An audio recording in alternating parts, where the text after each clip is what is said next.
बिस्मिल्लाहिर्रहमानिर्रहीम। अस्सलाम वालेकुम नाज़रीन, आप देख रहे हैं हमारा यूट्यूब चैनल कदीम तिब्बे यूनानी और मैं हूं आपका मेज़बान हकीम हफीज़ुल्लाह। मोहतरम नाज़रीन, आज मैं तबखीर मैदा, दमा और कब्ज़ इस पे बात कर रहा हूँ। ये एक ही नुस्खा है तीनों का।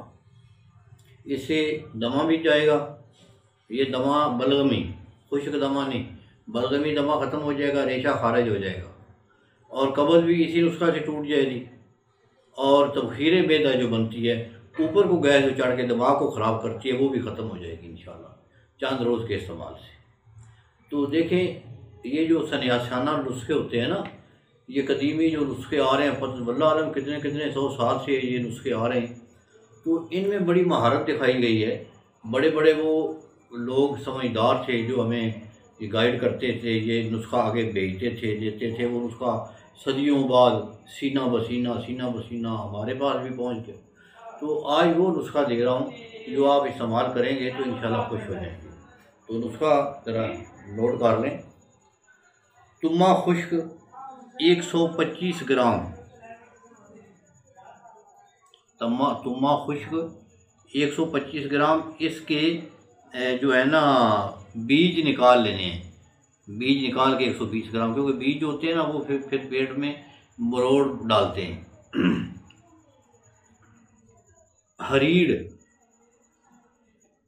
सब्ज़ हरीड़ 50 ग्राम, काली मिर्च 10 ग्राम, सौगी 150 ग्राम। बस ये नुस्खा है। फिर सुन लें, तुम्मा खुश्क 125 ग्राम, हरीड़ जर्द यानी सब्ज़ हरीड़ 50 ग्राम, मिर्च स्याह 10 ग्राम, सौगी 150 ग्राम। सौगी के अलावा इन तीनों चीज़ों को अच्छी तरह बारीक करके कपड़ छान कर लें, बारीक कर। फिर इसमें सौगी डालकर कूटें। सौगी लेनी है गोले वाली, जो सुर्ख रंग की होती है, मीठी।